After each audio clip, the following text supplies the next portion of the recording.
Hola, hola, muy buenas tardes a todos. Comunidad de Espacio Saludable, los saluda una servidora Alma Hernández y pues ya estamos listos para comenzar con un poquito de retraso en el programa.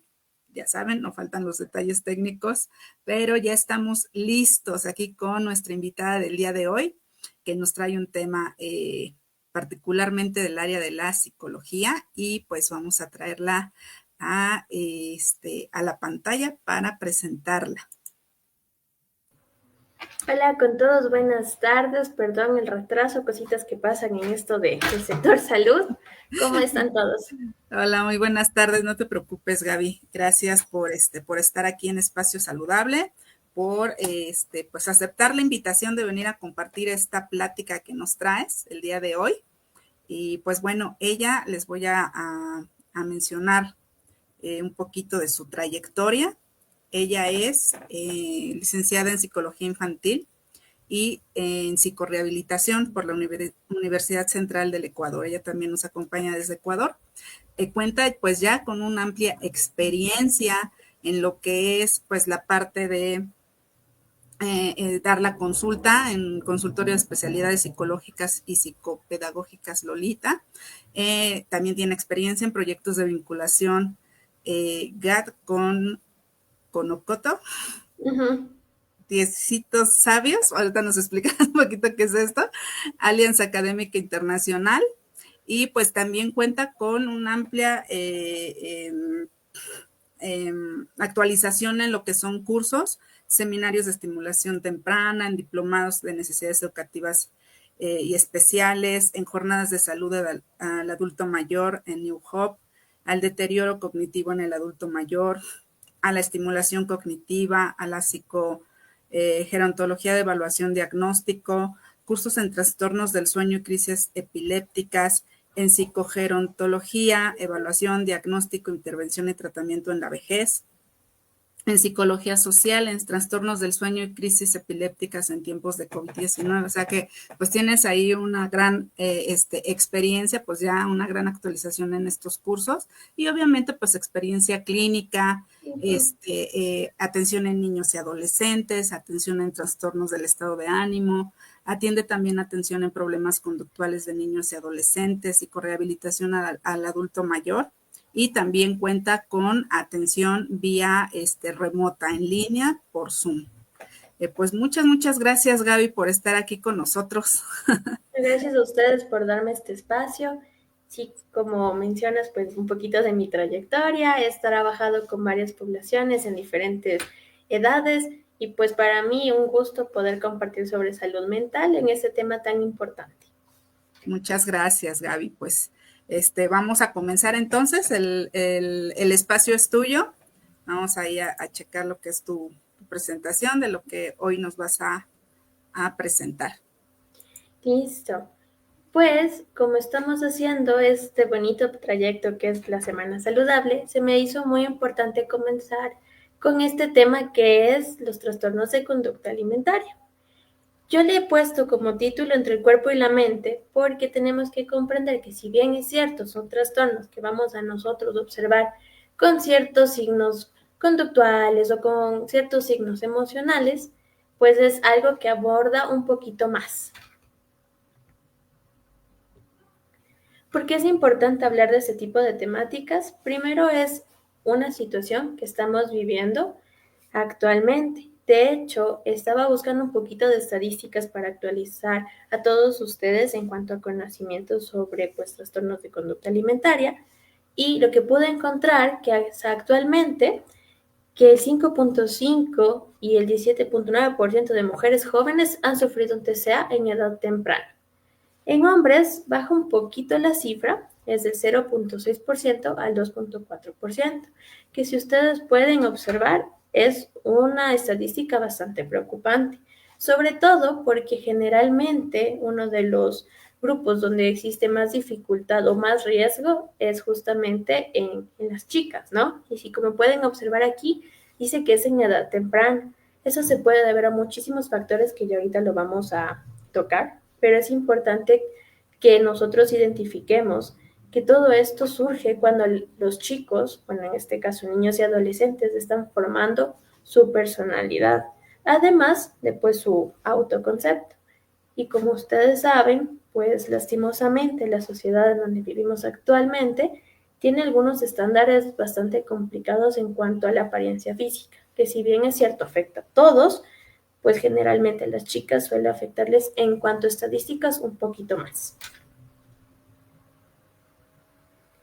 Ahora, en América Latina, la anorexia nerviosa tiene una prevalencia de 0.04% al 0.09% y la bulimia un 0.13% y un 0.27%.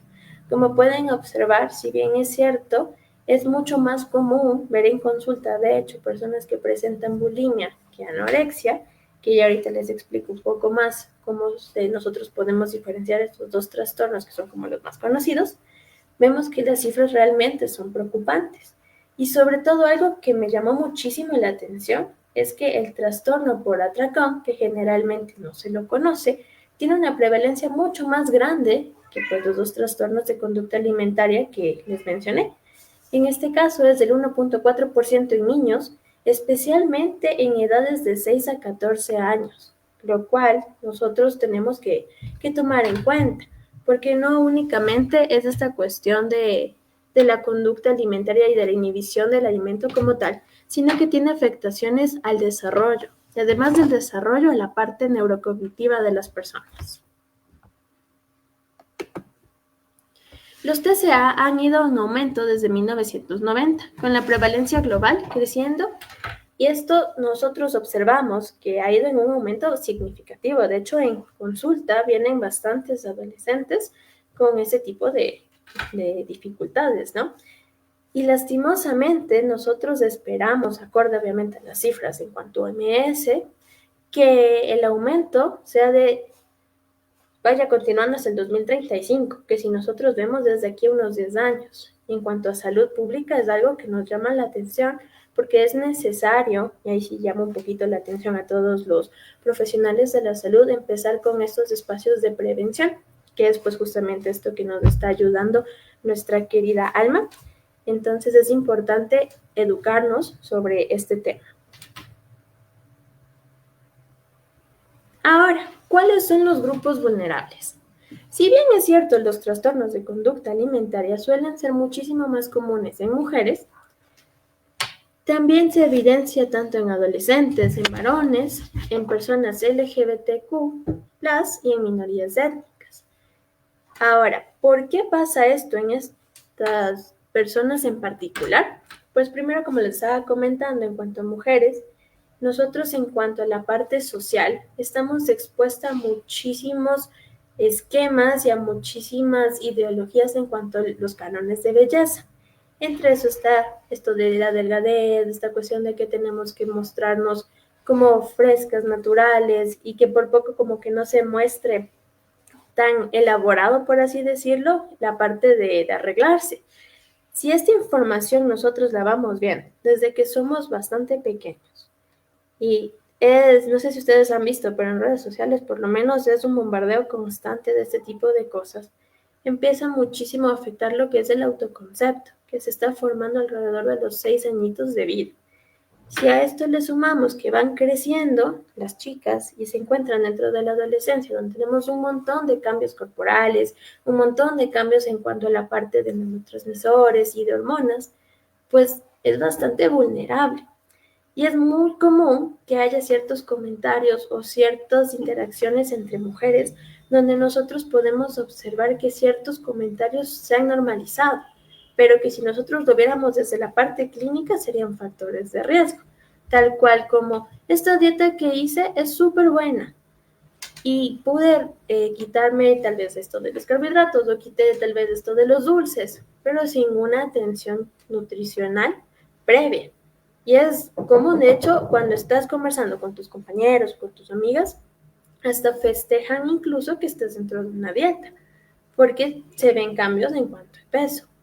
Y si a esto le sumamos en estas etapas específicas que yo les mencionaba, y lo normalizamos e incluso celebramos estos logros, pues no es nada común, o no es de sorpresa, perdón, que existan pues estas dificultades en cuanto a trastornos de conducta alimentaria.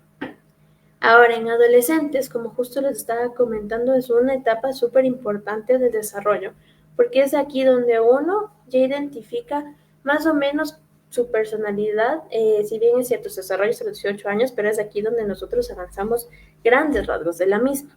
Y si a esto nosotros vemos que los adolescentes están dentro del sentido de pertenencia, y a veces igual hay cánones o ciertos estereotipos bastante marcados en cuanto a cómo debemos vernos, pues es bastante común ver a los chicos en estas edades con trastornos de conducta alimentaria, como se les mostré en las estadísticas del inicio. En cuanto a las personas LGBTQ+, es igual, porque si bien es cierto, tienen igual cánones de belleza bastante marcados, pues son cositas que se enfrentan igual en el día a día. En cuanto a minorías étnicas, también, porque tanto las personas LGBTQ+, y las minorías étnicas de por sí tienen este estándar de belleza súper marcado, un poquito incluso hegemónico, que tienen que llegar a tener. Y de por sí es un poco diferente la belleza percibida a manera social, no porque no la tengan, pero sino a manera social, la cuestión de lo que es verse bien. Y generalmente, pues esto se expresa de muchas maneras, ¿no? Pero una de las más comunes es los trastornos de conducta alimentaria. Ahora, seguramente, con todo lo que les expliqué, les quedará ahí un poco de sorpresa el por qué los varones están dentro del grupo vulnerable. Y pues esto se debe a que, si bien es cierto, no hay tanta incidencia en chicos o no hay tantas cifras como pudimos ver en los otros tipos de grupos vulnerables, ellos están considerados aquí porque generalmente no, al no ser normalizado o al no tener tanta información dentro de este grupo como tal, el abordaje es un poco complejo porque generalmente las personas que son varones no se dan cuenta de la significancia clínica que tienen los síntomas en cuanto a trastornos de conducta alimentaria. Y generalmente lo que sucede es que ellos se guardan estas ideas en cuanto a la parte cognitiva o esto en cuanto a contar las calorías o en estas cuestiones netamente de comida y no acuden a valorarse cuando ya tenemos afectaciones no solo en cuanto a conducta alimentaria, sino también en cuanto a la parte física. Y pues esto es como importante tenerlo ahí en cuenta para todos los profesionales de salud que nos están viendo. Ahora, ¿cuáles son los trastornos de conducta alimentaria? El que generalmente conocemos es la anorexia. Básicamente lo que hace aquí es que una persona de forma consciente empieza a restringir la ingesta calórica y eso hace que pues obviamente el peso que ellos tienen en cuanto a la parte corporal se vea significativamente bajo y generalmente suele estar asociado a comorbilidades que es en este caso la malnutrición, que pues seguramente Alma les va a explicar un poquito más de esto en esto de la semana, ¿no? En cuanto a la parte un poquito más psicológica, lo que se puede observar es el momento sobre todo de tomar la historia clínica y de dar el tratamiento como tal, que si bien es cierto existe esta conducta de no ingerir los alimentos, en la parte cognitiva los pacientes demuestran muchísimo miedo o ansiedad en el hecho de ingerir los alimentos. Ya hagan de cuenta que cuando uno tiene mucho miedo para cualquier situación, tal vez salir a la calle de noche, tal vez incluso cuando nos da miedo a animalitos o ratones, esa sensación que tiene, ellos lo ven evidenciado cuando tienen que alimentarse, porque tienen un poquito de temor al subir de peso. Y esto genera que exista un poco en la parte cognitiva esta dismorfia en cuanto al cuerpo, porque generalmente ellos se ven de una manera física no adecuada. Es decir, nosotros podemos hacer esto del tamizaje, de pesarles, de ver la parte nutricional y demás, y pese a que puedan estar incluso por debajo de las medias, para la persona con anorexia generalmente pues no es adecuado y ellos consideran que no tienen un peso adecuado. Y esto genera bastantes dificultades en cuanto a salud, no solo mental, sino también física. Ahora, la bulimia se generaliza o se caracteriza más o menos por atracones de comida, es decir, un consumo excesivo de alimentos en pocas cantidades de tiempo, seguido de la parte cognitiva, estos pensamientos en cuanto a culpa, de tal forma que una vez que hayan cumplido con este proceso de comer, ellos generalmente vomitan o utilizan laxantes para poder deshacerse de la comida recién ingerida.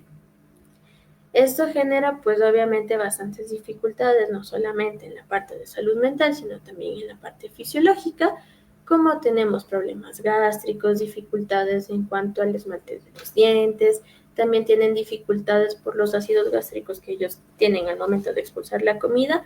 Generalmente hay ciertas úlceras o quemaduras en la parte faríngea. Y si a esto se le suma, pues el proceso de ansiedad, esto de los pensamientos intrusivos, esto de la dificultad en cuanto a su autoestima, que son cosas que se puede ver en la clínica tratando este tipo de trastornos, es un trastorno bastante complicado, porque como les digo, es algo que abarca varios ejes. Ahora, el trastorno por atracón, de hecho, es uno que, si bien es cierto, se conoce al momento de empezar a estudiar un poco en cuanto a salud mental y conducta alimentaria, no es tan conocido para el resto de la población. ¿Qué es lo que sucede aquí? Generalmente hay episodios que suelen estar asociados a momentos de ansiedad o a veces incluso de depresión o de estrés debido pues a las cosas que tenemos que hacer en el día a día, donde una forma de liberar este estrés o de evitar estas emociones que realmente son un poco abrumadoras, la persona empieza a comer en exceso. Generalmente comen ciertos alimentos que no son tan adecuados o no son tan saludables. Porque al momento de nosotros comer, la parte de nuestro cerebrito, lo que sucede es que genera ciertos neurotransmisores, como la dopamina, la sertralina, pero generalmente la dopamina, que ese de aquí lo que genera es una especie de efecto recompensa. Es decir, si yo me siento estresado, si yo me siento un poco triste o abrumado, como y enseguida mi cerebro puede dar esos neurotransmisores que les estoy explicando y genera una calma y genera una sensación de bienestar, pero únicamente cuando me estoy alimentando. Entonces, si nosotros no manejamos esta situación, lo que sucede es que obviamente los episodios, las personas suelen comer muchísimo. Es por eso que viene el nombre, los de atracón. Y pues generalmente eso cuando ya termina el episodio las personas se sientan incómodas o llenas, como cuando uno se empacha, pero hagan de cuenta que esto sucede por varios días o incluso semanas. Y después de hacer esta conducta, que obviamente es una compensación y de cierta manera nos está lastimando en cuanto a la parte fisiológica, llegan los sentimientos de culpa, que eso hace que las emociones primarias que ellos tuvieron, en este caso ansiedad o tal vez estrés, crezcan. Y es por eso que el siguiente atracón, pues van a necesitar mucha más comida para que la parte dopaminérgica que les estaba explicando aumente, y es ahí como una especie de un círculo vicioso, por así decirlo, y es una estrategia compensatoria no adecuada para ciertos comportamientos en cuanto a la parte emocional.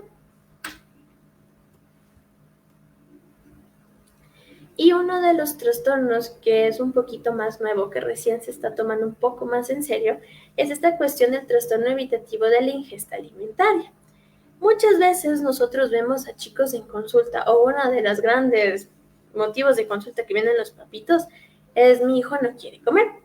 Resulta que el momento de hacer un poquito de indagación o tomar datos con los pacientes, ellos nos suelen explicar que comer no es que les disguste, sino que más bien las texturas, el sabor, los olores, o incluso hay pacientitos que han demostrado o que nos explican en consulta que tienen miedo a atragantarse o vomitar.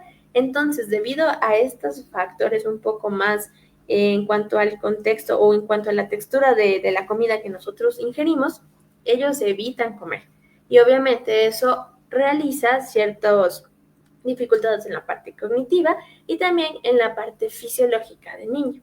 Generalmente las mamitas suelen llegar a consulta diciendo: no, es que mi hijo es súper mal comer, o realmente escoge cada pedacito de comida. Acá en Ecuador tenemos la frase de: no, es que mi hijo es muy melindroso, o mi hijo es demasiado mañoso. ¿Qué significa esto? No, que no acepta ciertos alimentos. Entonces, no les digo que todos los niños tienen este trastorno cuando no quieren comer, pero si ustedes ven que esto ya es todos los días o que llega a ser una dificultad para los demás procesos que nosotros tenemos, como tal vez comer en el cole, tal vez ir a un lugar con la familia, o tal vez cuando le inviten a una casa de un compañero y notan que realmente no puede comer ciertos alimentos o que generalmente es alimentos en específico, sí que sea un poquito de alerta para que ustedes vayan a un profesional de salud y vean si no se trata de esta situación. Porque al final los chicos, como están en pleno desarrollo, pues lo que va a suceder es que va a tener afectaciones en cuanto a peso, a nutrición y en la parte cognitiva también. Ahora, ¿cómo me doy cuenta yo que tal vez alguien que yo conozca, tal vez mi hijo, mi amigo, mi primo, tiene un trastorno de conducta alimentaria? Es importante que vean si la persona no tiene una obsesión insana por el peso, por la comida o por el cuerpo. Es decir, cuando todos los temas de conversación es alrededor de la comida y ustedes notan que es tal vez que ciertas palabras o ciertas frases como no quisiera comer esto porque tengo temor a engordar o sabes que prefiero no ir a esta reunión porque seguro va a haber muchísima comida que no pudiera yo comer o comentarios como me siento mal con mi cuerpo, siento que no soy como quisiera, mi estándar de belleza está alto, entonces tengo que esforzarme el doble para poder llegar a ese estándar de belleza y ya consideran que es algo fuera de la norma, porque realmente todos hemos tenido este tipo de pensamientos alguna vez, ¿no? Pero cuando ya es fuera de la norma o es realmente repetido, ya es una señal de alarma. También es importante ver la parte emocional, ya que generalmente cuando las personas tienen este tipo de trastornos, como les estaba explicando, siempre hay la parte emocional detrás. Entonces, si hay cambios bruscos de humor, irritabilidad o aislamiento, es importante ver qué es lo que está sucediendo. Y sobre todo si cambia de manera abrupta o hay pequeños indicios que antes no existía en nuestras personas con las que vivimos o que compartimos, sí sería importante tomarlo como un factor de riesgo. Y una cosa que les estaba mencionando, es bastante común que las personas suelen rechazar participar en comidas familiares o sociales. Nosotros tenemos que entender que si bien es cierto, la comida es una necesidad básica que nosotros los seres humanos tenemos, también es algo bastante social, porque cuando nosotros tenemos una fiesta, no, hagamos una comida. O cuando alguien tiene un bautizo, es que hay que hacer la comida para los invitados. Entonces, generalmente, aparte de alimentarnos, cumplimos esta parte de socializar con el medio. Y si ellos tienen este rechazo bastante marcado a asistir a este tipo de eventos, y aparte que en las señales que les estaba comentando hace tiempo, ya es un factor de alarma que nos hace a nosotros tener un poquito de cuidado para ver si tal vez no necesitarán una valoración o si algo está causando este malestar en su contexto. Además que se muestran hipersensibles a la crítica, especialmente cuando se habla sobre el cuerpo o la apariencia. Entonces sí sería importante cómo manejar este tipo de trastornos y en este caso las banderitas de alerta que nos hacen a nosotros pensar pues que tal vez nuestra persona está pasando por sintomatología que es de un trastorno de conducta alimentaria. Ahora, como yo les explicaba, el no ingerir o ingerir de manera no adecuada o no sana los alimentos generan varios efectos en la parte psicológica, sí, pero en la parte neurocognitiva también tenemos dificultades. Cuando nosotros no comemos y tenemos que ir ya sea al trabajo o a la escuela o a algún lugar, generalmente estamos con dificultad para concentrarnos. Alguien que por alguna razón no pudo desayunar y tuvo que ir a la universidad o a la oficina, está pensando, uy, tengo hambre, pero tengo que hacer mis actividades. Imaginen esa sensación por grandes periodos de tiempo. Entonces, pues generalmente la atención está afectada con este tipo de trastornos. Sobre todo porque nuestro sistema está en alarma. Y como ustedes saben, pues el comer es una necesidad básica y si no se está cumpliendo la necesidad básica, pues la parte cognitiva queda un poquito de lado, porque mi cuerpo está concentrado en básicamente sobrevivir. Es por eso que también tenemos alteraciones en cuanto a la memoria. Si se nos hace difícil atender a cualquiera de nuestras ocupaciones, esa información no viene directamente al cerebro de buena manera, es decir, no se codifica o no se entiende de la manera que deberíamos haberla entendido. Y es por eso que no tenemos un recuerdo estable, entonces al momento de nosotros querer recordar algo en el momento o tal vez a largo plazo no vamos a poder si tenemos esta dificultad. Entonces, si ustedes ven que aparte de las señales de alarma que yo les estaba comentando hace un momento, también tienen dificultades en lo que es cositas de memoria a corto plazo, como que no saben dónde dejó las llaves o no encuentran los esferos cuando están escribiendo, o no saben dónde dejan el teléfono, que generalmente son las cosas por las que más llegan a consulta, asociados pues obviamente a la parte emocional y a la parte de conducta alimentaria, pues de ahí tenemos que ser muchísimo más pendientes, porque como les explico, este tipo de trastornos no es únicamente en la parte emocional, sino que incluso el tratamiento es multidisciplinario, porque afecta muchísimas áreas de la salud. También podemos observar que el pensamiento de las personas que pasan por ese tipo de trastornos es rígido y obsesivo, porque todo está en torno a la parte de la alimentación o de la corporalidad. Entonces, el salir de este tipo de esquemas o incluso de organización no sana, que ya llega a ser obsesiva, pues es bastante complicado. Entonces, seguramente, si es que ustedes han tenido pues alguna persona que esté pasando por esta situación, podrán darme la razón y es bastante complicado invitarles, por ejemplo, a una comida o a un cumpleaños porque ellos van a decir, no, tengo yo este plan nutricional, tengo que hacer esto, de tal manera que no voy a poder como tener las calorías en exceso que generalmente podrían haber en ese tipo de fiestas. Y pues eso ya igual es una señal de alarma, además de que un efecto neurocognitivo. Otra de las partes donde se afecta la parte de la neurocognición es la velocidad de procesamiento. ¿Qué es esto de la velocidad de procesamiento? La capacidad que nosotros tenemos para dar respuesta rápida a problemas del día a día. Entonces, nosotros estamos como seres humanos resolviendo constantemente ciertas dificultades, ¿ya? Ellos no es que no van a poder o que van a dejar de hacerlo, pero sí se va a volver muchísimo más lenta la capacidad, pues, de resolver este tipo de problemas en tiempo corto.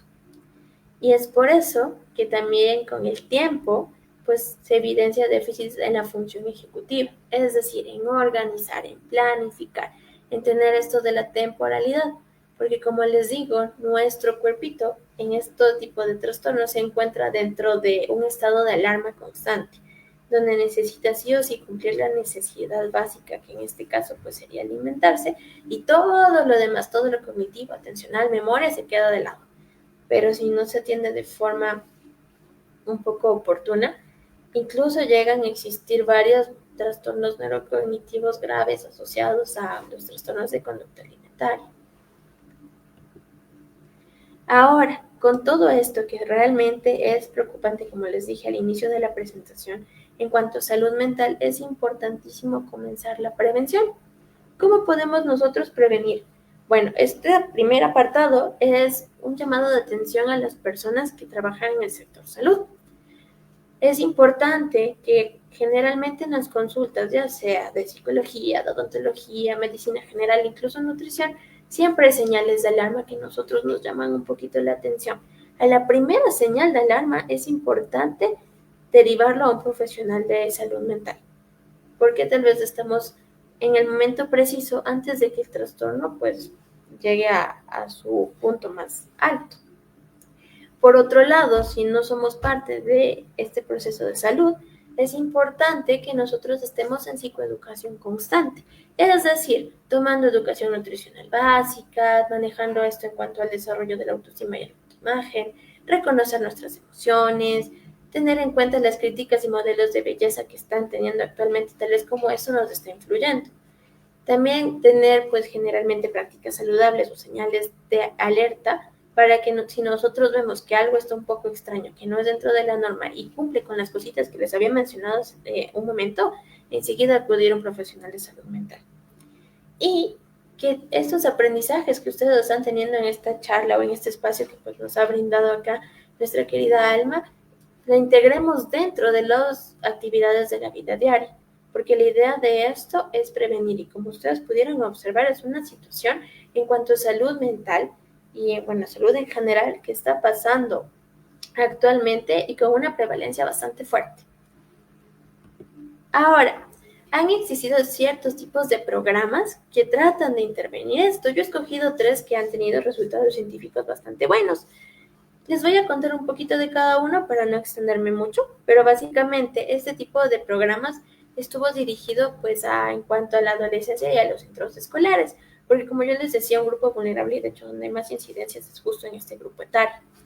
Lo que generalmente estos programas hicieron es un periodo de psicoeducación, algo muy similar a lo que ustedes están teniendo en esta charla para comprender a breves rasgos qué es esto de los trastornos de conducta alimentaria. Se impartió a manera de charlas, de talleres dentro de instituciones, de colegios, tanto en manera grupal y luego con personas en específico que tenían esta señal de alarma de forma individual. Lo que pudimos observar dentro de estos programas como tal es que el enfoque fue dirigido a adolescentes, los tres. Fue impartido en centros escolares, estos dos sí lo hicieron, a este se sugiere, porque fue una revisión un poquito de bibliografía. La duración del programa en este no tiene una duración en específica, porque lo que trataron de hacer es como ir por adolescente en adolescente en adolescente explicando esto de la psicoeducación. En cambio, acá se dieron cuenta que 6 sesiones hicieron el cambio en cuanto a la psicoeducación, es decir, enseñarles a los chicos todo esto de la parte de salud. Y en el otro, pues al ver que era un problema bastante fuerte, porque ese de aquí se dio en Reino Unido, que créanme que eso de los trastornos de conducta alimentaria ya es bastante fuerte, se dieron de forma continua durante el ciclo escolar. Lo que trató de hacer ese tipo de programas es justamente criticar los estereotipos que tenían bastante marcados este tipo de culturas, estos dos de forma explícita, y esto un poquito más, no tan objetivamente. Y los resultados de como fue una especie de innovación dentro de ese tipo de programas, no hubo tantos resultados, pero sí dio paso a que estos dos lo hicieran, ¿no? Y pues el resultado acá fue la prevención de los trastornos de conducta alimentaria y en la mejora de la autoestima corporal, que es uno de los factores sumamente importantes dentro de los trastornos de conducta alimentaria, sobre todo en la parte pues de la psicología como tal. Eso sería la presentación o la parte de la charla que tengo para ustedes. Estoy abierta a cualquier pregunta que pudieran tener y pues aprovechen este espacio de psicoeducación para poder contestar cualquier inquietud que esté por ahí en cuanto a los mensajitos. Ok, pues muchas gracias, Gaby. Muy interesante esta charla. Creo que es un tema muy importante y como bien lo comentabas, a la población joven, pues es a la que más les puede aquejar este tipo de conductas y de trastornos que a la larga pues incluso pueden generar otro tipo de problemas más complicados y bueno, pues ya el tratamiento, como lo decías, pues no nada más es la parte de la psicología, sino pues también tiene que intervenir, ¿no?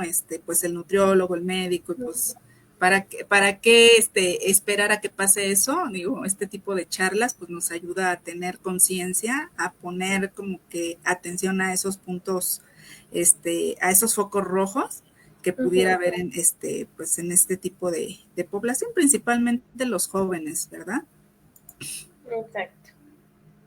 Bueno, pues sí, mira, aquí hay algunas preguntas que me gustaría ahí ponerte en la pantalla de la audiencia. Dice, ¿cómo diferencio entre una dieta común y el inicio de un trastorno de la conducta alimentaria? Listo. Todo lo que sea o que se interfiera con la parte de la vida diaria ya es una señal de alarma. Porque como yo les explicaba en la presentación, eso de la comida como tal no es únicamente la parte de limpieza de alimentos, sino también la conducta social.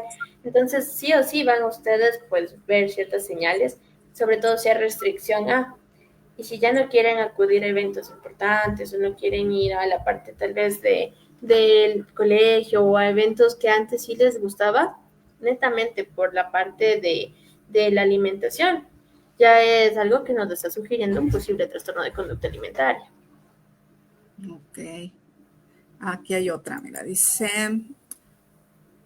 ¿los efectos neurocognitivos son reversibles?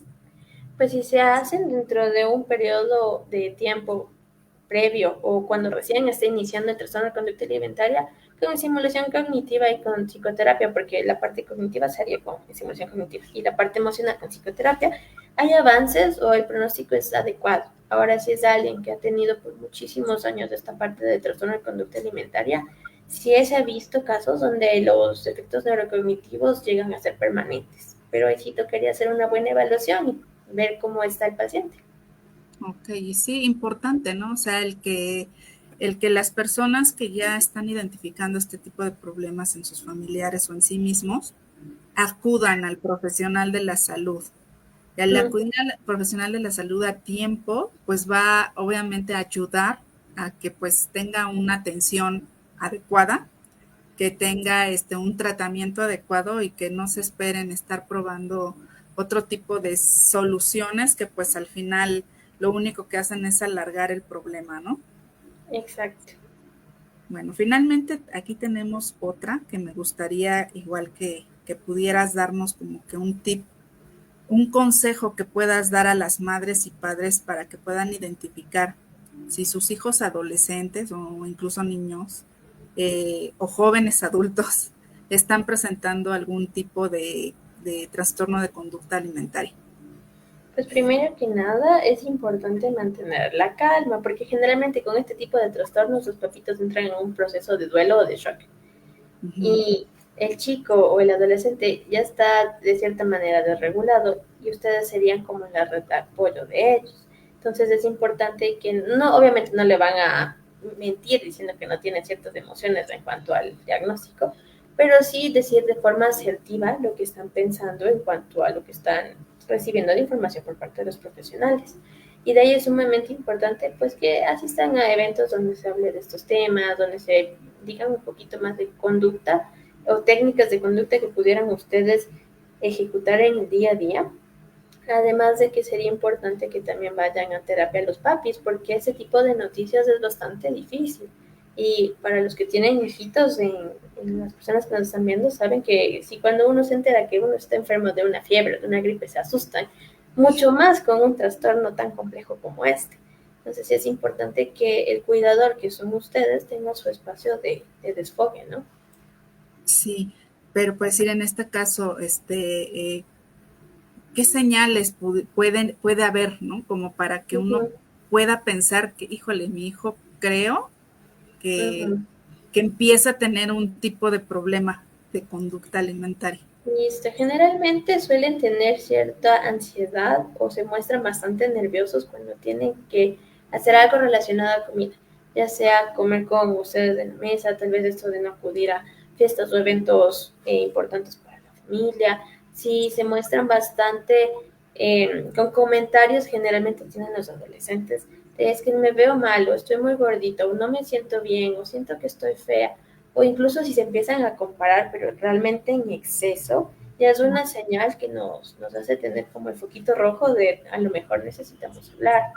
Y sobre todo si notan que tienen duchas muy prolongadas o que generalmente pasan mucho tiempo en su habitación o en el cuarto, generalmente cuando hay ese tipo de conductas, los adolescentes suelen utilizar estos espacios donde tienen un poquito más de privacidad para hacer la parte un poco más conductual del trastorno. Ha habido ocasiones donde los chicos con bulimia, por ejemplo, aprovechan que se están bañando y el ruido de la regadera, pues para vomitar, de tal manera que nos llame la atención para los papis. Entonces, como tener en cuenta ese tipo de cosas. Sí, ¿no? También yo siento que pues que dejen en el plato de comida medias, ¿no? O que nada Uh-huh. más piquen un poquito, que Uh-huh. se lo lleven al cuarto, lo tiren por ahí en el baño Exacto. y de repente ya acabe de comer en un minuto y pues Exacto. El hecho pudiera de ser. que no pudieran observar ustedes, pues que se está alimentando la persona y que se vea él como muy a la defensiva en ese tipo de lugares, igual llama la atención bastante. Ok, pues creo que es importante para todos, digo, mencionar todo esto, porque pues sí, a veces, como tú dices, o sea, por un lado no sabemos cómo identificarlo, y por otro lado no sabemos cómo, como decías, tener ese desfogue de emociones para poder atender, ¿no? Uh-huh. Al hijo, a la hija, al paciente. Entonces, bueno, pues muchísimas gracias. Creo que con esto queda más que, pues claro, el tema de lo que nos viniste a hablar el día de hoy aquí, Espacio Saludable. Gaby, muchas gracias nuevamente por esta participación y pues por resolver todas estas dudas. Aquí, bueno, si quieres comentar algo.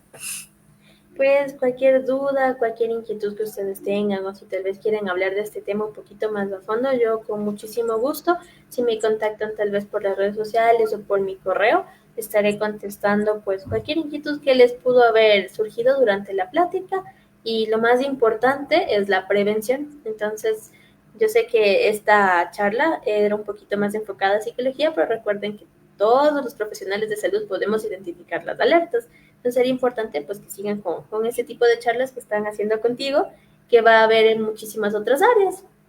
Así es, Gaby. Pues aquí miren, están todos sus datos, está su correo, su celular, sus redes sociales, en Instagram la pueden contactar y pues ya comentábamos de inicio en su presentación, pues que también da sus consultas, su atención psicológica en línea, ¿verdad? Ujú. Pues ahí pueden dejar en la caja de comentarios, están todos sus datos, pueden contactarla directamente en redes sociales, celular o por correo electrónico para que pues les siga dando la atención. Y como ella bien dice, y muchas gracias por el espacio, por si alguien tiene dudas y eso, pues ahí la pueden contactar. Muchas gracias a todos por darme el espacio de poder hacer un poquito de prevención. De verdad disfruto mucho ese tipo de espacios y cualquier duda, pues estoy al pendiente.